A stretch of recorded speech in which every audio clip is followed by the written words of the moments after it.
பிரைசலோ கர்த்தருடைய பரிசுத்த நாமம் மகிமைப்படுவதாக.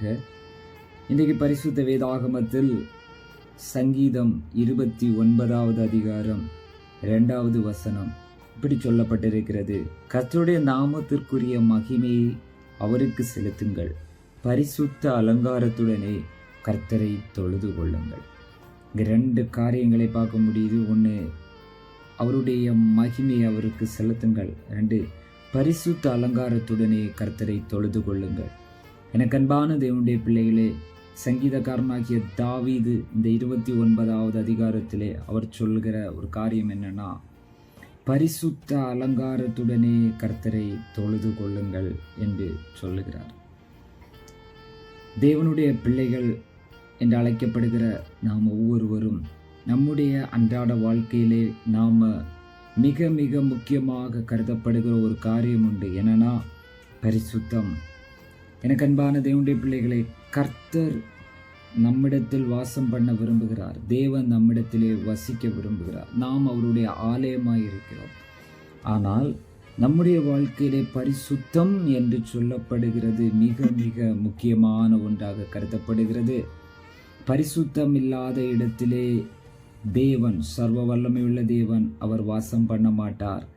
அதனால தான் தேவனை இப்படி சொல்லப்பட்டிருக்கிறது, அவர் பரிசுத்த ஆவியானவர், அவர் அசுத்தமான இடத்திலே வசிக்கிறவர் அல்ல. அதனால எனக்கு அன்பான தேவனுடைய பிள்ளைகளே, நம்முடைய வாழ்க்கையிலே நம்முடைய ஜபங்கள், நம்முடைய விண்ணப்பங்கள், நம்முடைய ஆராதனை என்கிற பலிகள் நம்ம செலுத்தும் பொழுது, நன்றி பலிகள், ஸ்தோத்திர பலிகள் எல்லாம் செலுத்தும் பொழுது இதற்கெல்லாம் பதிலை நாம் எதிர்பார்க்கிறோம் அல்லவா?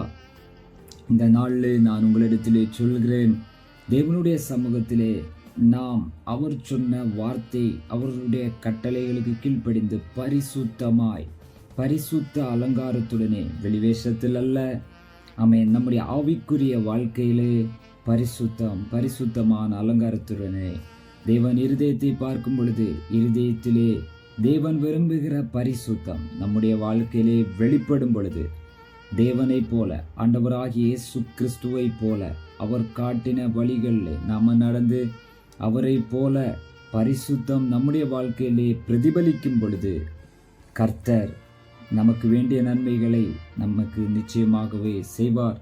அதில் எந்த ஒரு மாற்று கருத்தும் இல்லை. கர்த்தருடைய நாமத்துக்குரிய மகிமையை அவருக்கு செலுத்துங்கள், பரிசுத்த அலங்காரத்துடனே அவரை சேவியுங்கள். அவர் ஒருபோதும் நம்மை கைவிட மாட்டார். இந்த நாளிலே இந்த வார்த்தைகளின்படி கர்த்தர் நம் அனைவரையும் மேன்மேலும் ஆசீர்வதிப்பாராக. அவரோடு கூட பரிசுத்தமாய் நாம் பயணம் செய்வோம். கர்த்தர் தாமே உங்களை ஆசீர்வதிப்பாராக. ஆமென், ஆமென்.